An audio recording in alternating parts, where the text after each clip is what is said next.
Good Monday morning and welcome to Connect, the California MBA's weekly podcast featuring one-on-one interviews with movers and shakers in the mortgage industry. I'm Dustin Hobbs, Communications Director here at the California MBA, and it's September. It's a new month, and we are changing topics this month. We're shifting to discuss some of the hot topics and insights with some of the leaders in the commercial and multifamily side of the business. Last month in August, we talked to a lot of residential lenders. This month, we're going to focus on the commercial side of the business. And that's sort of leading up into our Western States CREF conference, which if you're listening to this on Monday, the CREF conference is starting in just 2 days on Wednesday, September 8th in Las Vegas at the Aria Resort and Casino. So if you're not registered, there's still a chance to do that, or you can actually just show up at the conference and register on site, but we'd love to have you there. It's going to be a fantastic event, our first in-person CREF conference in 2 years. So I think everyone is really excited and looking forward to it. We've got a great guest today. We're going to jump into the conversation with him here in just a minute. But before we do that, let's thank our sponsors over at Incelerate. So Incelerate helps lenders close more loans through better borrower engagement. The industry's most innovative customer experience platform delivers lead management, sales enablement, engagement, a robust mortgage-specific content library, and data intelligence all in one comprehensive and highly scalable platform. Incelerate delivers dynamic technology, strategy, and content for every channel of your business to ensure engagement throughout the customer journey, whether that be with your borrowers, your referral partners, or any other part of the transaction. The dynamic enterprise solution seamlessly fits into your existing tech stack, whether that's phone integration, POS, LOS, servicing, or data enrichment, due to the advanced API connectivity, modern design, and open architecture. So gone are the days of managing multiple and separate systems, having them siloed, like your CRM, your marketing automation, lead management, and having that data trapped in there in those silos. The innovative platform at Incelerate allows you to provide your internal and external customers timely, relevant information based on data intelligence to build repeatable outcomes at each stage of the customer's journey. So bottom line, close more loans, improve borrower conversions, enhance customer retention, and transform your customer acquisition lifecycle and create customers for life. So for more information, visit Incelerate.com, or you can call the number listed in the description below. Now let's jump into the conversation. I'm excited to welcome in an old friend of the association, Dan Friedeberg. Dan is the CEO of Slatt Capital in the Bay Area. Slatt Capital is, I want to say, maybe perhaps the longest tenured California MBA member, and has been a big supporter of the association in the industry for a number of years. And so I'm excited to welcome in Dan. Dan, welcome. Thank you, Dustin, for having me on, and we appreciate everything that the CMBA does for us, and we are proud to be celebrating our 50th anniversary this year. Yeah, I want to get to that here in just a second, but let's start with your background. How did you get started in the business? For those that don't know you, how'd you arrive where you're at there at Slatt? So I graduated in the early 90s with the Bachelor of Arts degree from the University of California at Davis. And pretty much knew I wanted to get into some facet of sales. I really didn't know what facet, and wound up having a couple of different jobs outside of the commercial real estate business. And at that time, I was dating my wife, and my future father-in-law was a mentor of mine, and what he wound up directing me to a regional sales and brokerage company that I wound up working for a couple years and really honed in my sales skills. And then he recruited me over to what was Barry Slatt Mortgage at the time. We've since changed the name of the company. It's the same company, to Slatt Capital. And I had the good fortune of working with my father-in-law from 1994 until he passed away in 2004. And I was the number 2 person in a small company, but really my focus was sales, and it still is. I'm the CEO of the company, but we're very fortunate to have a very strong COO who handles our operations, and I oversee the whole company, but I'm very strong in sales training, sales support, and running my own sales team. Right on. Well, that certainly is a unique story that I don't think too many other people in the industry can claim that sort of a really warm story there. So thanks for sharing that, Dan. So question there, you mentioned Barry and you mentioned the company. So I mean, obviously Slatt is celebrating their 50th anniversary this year, and that's certainly a long time for any company. and especially a company that has remained, as you said, still the same company that it's been this whole time here, just a little name change. But tell us, how did the company get started? What's sort of the maybe some of the highlights of the company's history, and maybe the secret sauce that's kept you guys in business and through all the market ups and downs over the years? So just a quick thumbnail on the company history.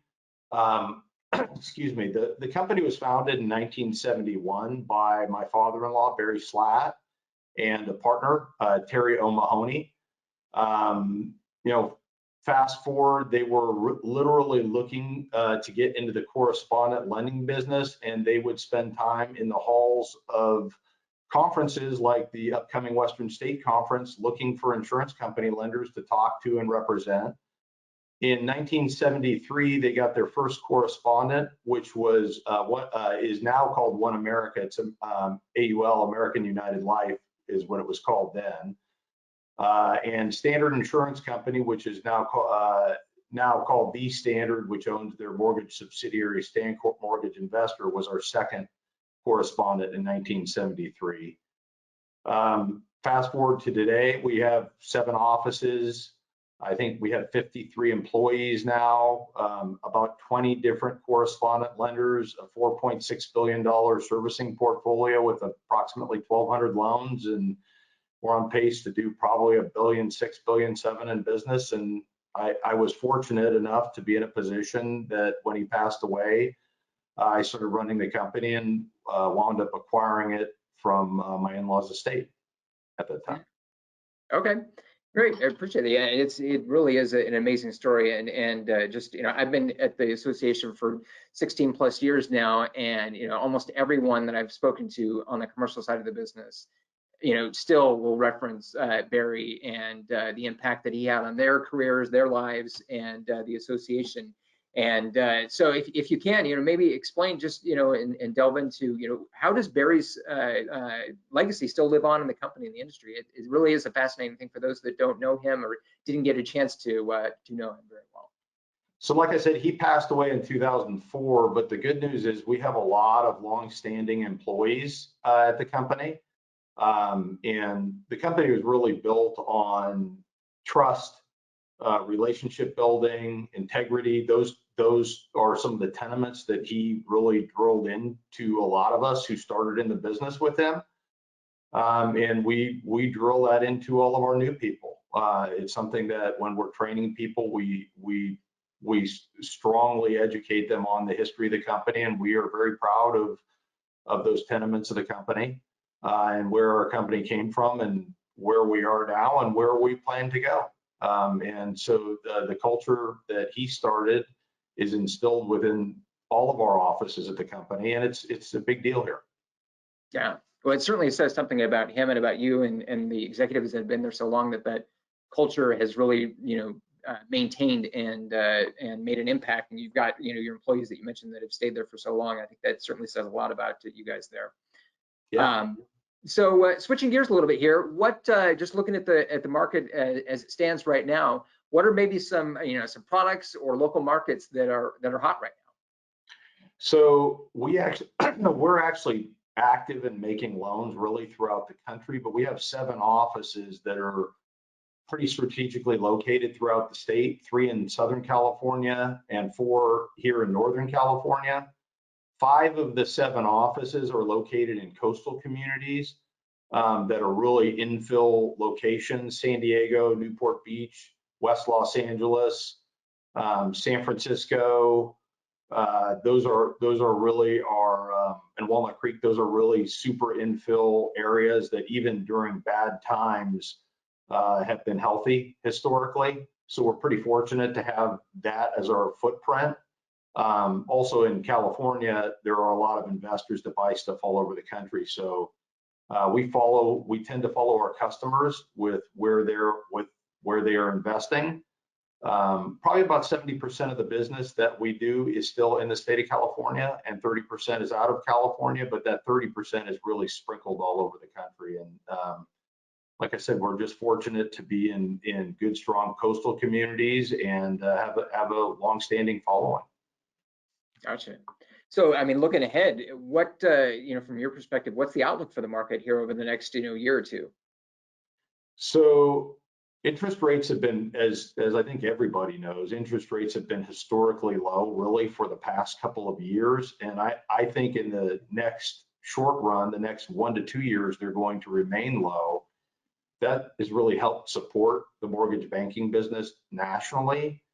Our business is up probably 60, 70% from last year. And last year, we actually had a decent year. And I'm actually very bullish on the future of the business and our company in particular. Interest rates being low, the Fed's continuing to buoy the economy with their bond purchase program, and vowing to keep interest rates low. It's all fuel for the fire, so to speak. Right, right. Well, you sort of, maybe shifting gears a bit here again. I'm curious, you guys have always put a high value on servicing. And, looking back at the last couple of years, I mean, it's certainly been a challenging time to say the least. What has been the key for you guys during the pandemic and the, short recession we had and the recovery and eviction moratoriums, all that challenge and the headwinds that you guys faced? What has been the key to success? So the servicing is a strong component of what I would say adds to our success. We believe strongly in what we call the life of loan service. So we don't just help people get loans. We really take it from the start of the position where people are planning on what type of loans they want until the loan payoff. And we really pitch that hard. We will broker loans if somebody wants a loan from a lender that we don't service for. And about half of our business is placed with loans with lenders that we don't service loans for. But a large portion of our clients want us to stay involved after the loan closes for, helping them with anything from estate planning to transfers to assumptions to just calling us up and asking us how the market is and what we should be looking at, or can they refinance, or what is their prepayment situation. We're really in it for the long term. Like I said, 50 years in the business is a long time. I'm in it for the long run. I'm 51 years old and don't really plan on going anywhere anytime in the foreseeable future. So our customers tend to have a long-term following, and they know they're going to be taken care of for the life of the loan. Yeah, that really is. Again, I think that it speaks to the values and the culture you guys have at the company there. So let's talk about technology for a minute here. I'm curious, on the residential side, obviously this is a top of mind topic throughout the industry. The last couple of years, there's been a huge surge in the use and adoption of technology. We haven't really addressed it here on the podcast on the commercial side specifically. So I'm curious, has there been an increase use in technology? Has that changed the business, or is it still really a people business, or is it kind of both? And maybe how has that the increased use of technology changed the experience for the investor or the borrower? So it's a big item of focus in our company. So we have within our company, we have a group that we call our G2 Future Leaders Group, and we meet with them once a month. And it's a focus group of younger people within our organization that we consider leaders leaders and future leaders in our organization. And they help guide us on a lot of things. And one of the items that came up about 2 years ago, right before the pandemic, is that we need to continue being a tech forward company. So we spend a lot of money, time, energy, and focus on technology. The commercial business is really probably about 10 years behind the residential business in technology, but we have put a lot of emphasis on.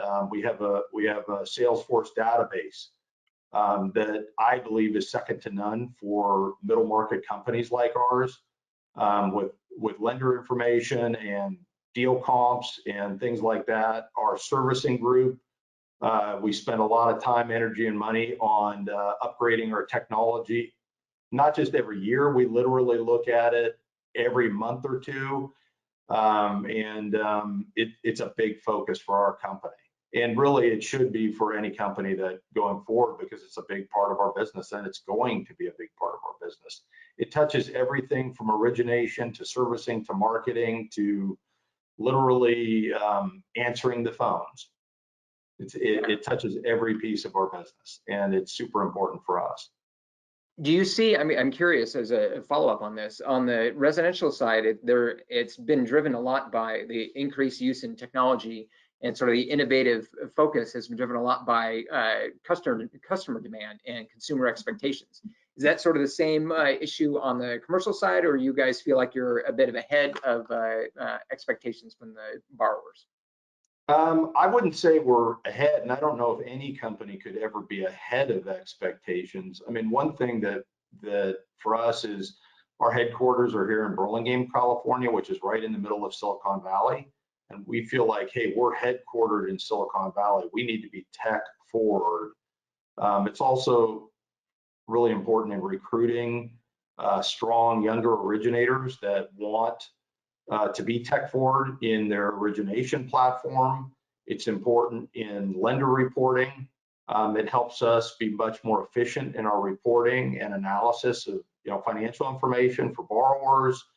Like I said, it touches everything from how we answer the phone to our own production databases to how we are reporting to lenders. It's really runs through the veins of our entire company, and I believe that it should be for any company that wants to be in the business long term.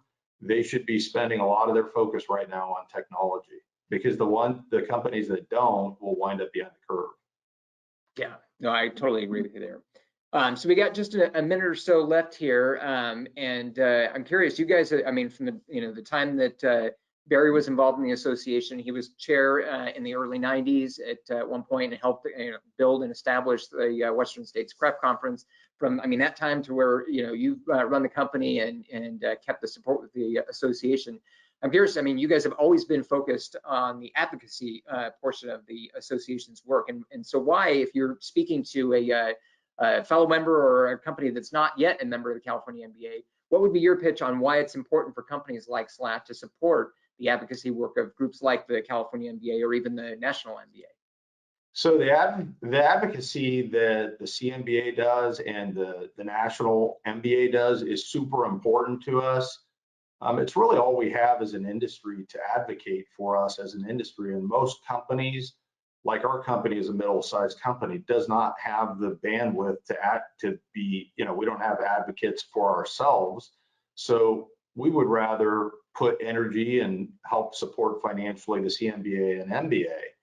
I remember a story that my father-in-law told me. He's a past president of the CMBA, that in the early 80s, interest rates were near 20%, and California had a usury law where they actually couldn't make loans anymore because rates were so high. And thanks to the support of the MBA and CMBA, they were able to advocate for the state to change the usury law and actually be able to make loans in the state of California again. Those people forget about those types of things, tax law, governmental policy, things like that can be suppressive to the loan business. So it's really important to support your CMBA and MBA so that you do get that level of advocacy. Yeah, no, I appreciate that, and that's a great point. And even the usury issue back in the 80s, you're right, that was a huge battle that I think certainly worked out in favor of consumers and businesses throughout the state. So Dan, it was great to see you again. Thanks for joining the program, and hopefully we'll see you here in a few days at the Western States CREP Conference. I'll look forward to it. Thanks for having me on, Dustin. Thank you. Absolutely. And if you enjoyed the conversation, make sure and subscribe to us here on our YouTube channel. You can also find us on SoundCloud, Spotify, Apple Podcasts, and wherever else you podcast. And until next time, we'll see you next week.